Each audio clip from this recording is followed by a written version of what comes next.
Hello, with Group 3.7. Today, the argument we are discussing is, during the COVID-19 pandemic, the privacy issues caused by digitalization should be reasonably controlled. Our presentation will be divided into three parts. First, I will introduce the definition and importance of privacy.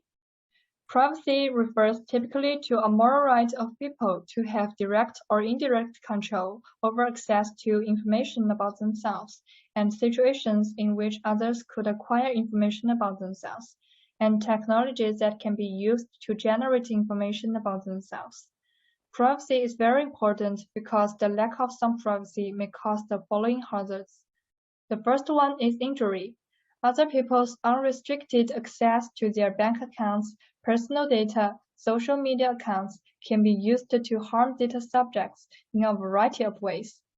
It may also cause information injustice and discrimination.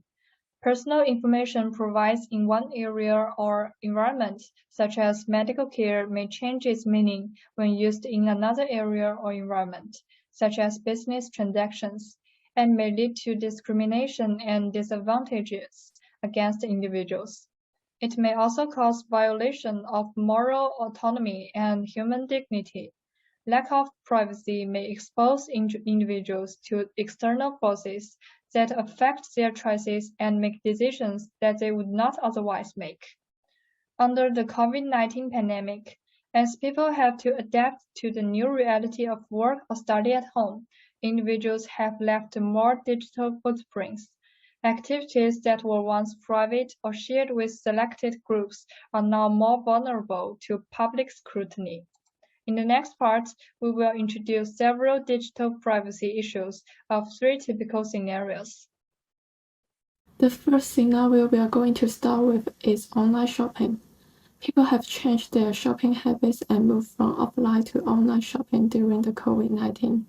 This is because of the social distancing and home confinement during the pandemic, which restricted people from going to supermarkets and shopping malls at any time like pre-COVID, and even caused family shortage in essential daily goods. In this situation, online shopping has provided a lot of convenience to people. They can just make orders online easily, and order this stuff will be delivered to their home and hence deal with the barriers from the restrictions. However, although the ordering process of online shopping is simple and convenient, there are risks of privacy leakage. To enjoy the delivery service, customers have to provide their address, mobile numbers, and maybe the names. Moreover, the purchasing orders can be used to produce an image of customers.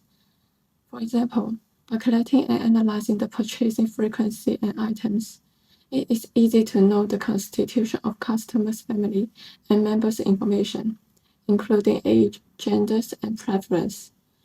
In addition, the payment method used for online shopping are usually credit cards, which contain private information of the cardholders, such as full name, date of birth, income.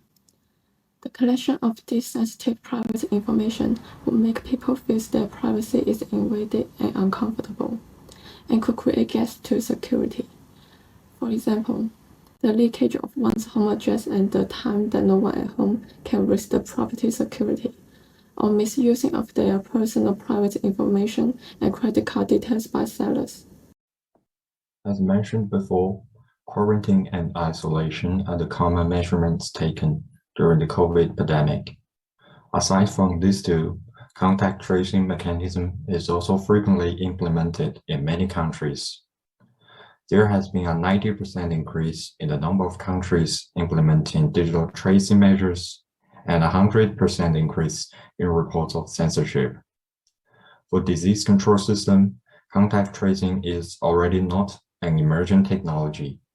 Back in the outbreak of Ebola, mobile telecommunications and movement data have been used for contact tracing.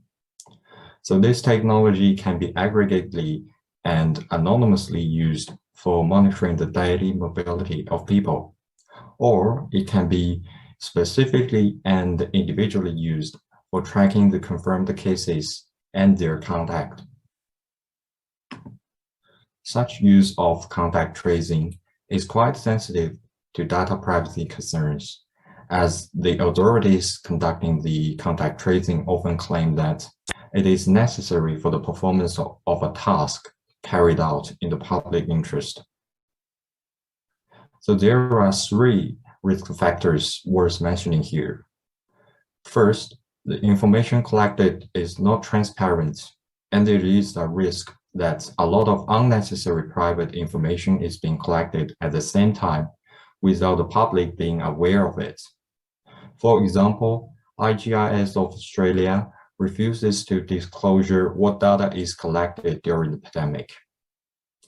In addition, it is difficult to be sure that users' data is completely deleted after the pandemic, and this information collected by the government may be used without authorization for other purposes. For example, Singapore police used to use TraceTogether to trace criminals. And then the risk of information leakage of the users is also quite concerning. For example, it is used to be reported that information of confirmed cases in China was released by a doctor, which invites internet violence. This part is going to talk about the third scenario. During the pandemic of COVID-19, many students were locked down in their homes or had limited movement, which has made on-site learning an impossibility. It forced schools to shift classes online to keep students on track. Under such circumstances, educational technology is widely adopted as it is believed to be effective in facilitating the experience of remote learning. However, it also brings potential privacy issues. From the external side, student information faces the risk of being collected and used without authorization. A survey conducted by UCLA suggests that more than half of teachers have shown a preference for aid of use rather than consider a product or a platform that will be best protect privacy.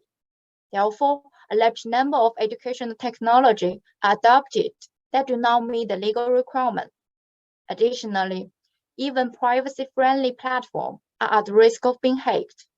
For example, our most familiar application Zoom has been invaded.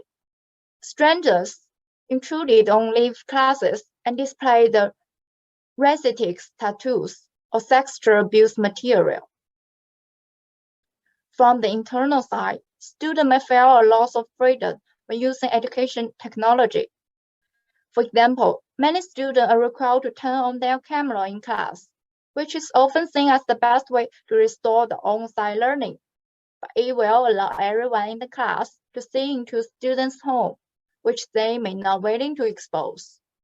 In addition, many educational technology give teachers an expensive real-time look into what their students are viewing or working on. They also contain a panoply of features to control students' computer, like ability to freeze their screen. Such products are usually designed to prevent students from cheating on them, but make them feel offended and monitored. Overall, during COVID-19 pandemic period, the privacy losses brought by the use of technology in online shopping, contact tracing, and remote learning are inevitable to protect public health.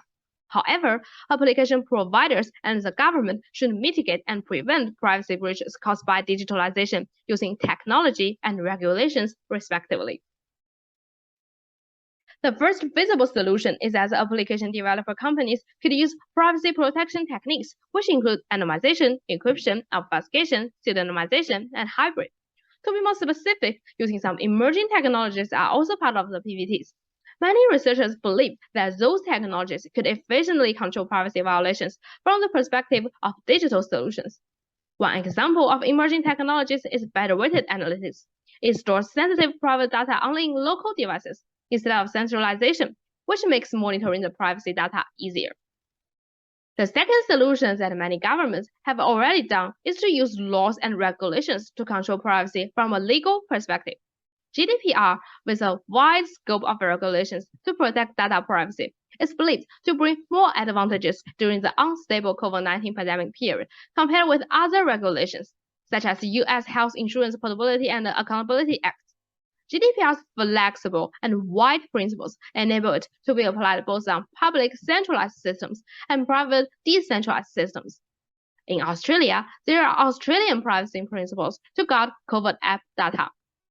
For example, according to APP 11, an APP entity must take reasonable steps to protect personal information in the host from misuse, interference, and loss, as well as unauthorized access, modification, or disclosure. As a result, it is recommended that developing new technologies and promulgating regulations with a broad range are the two powerful methods to control individual information privacy while facing global pandemics such as COVID-19. That's all for our group's presentation. Thank you for listening. This is our reference list.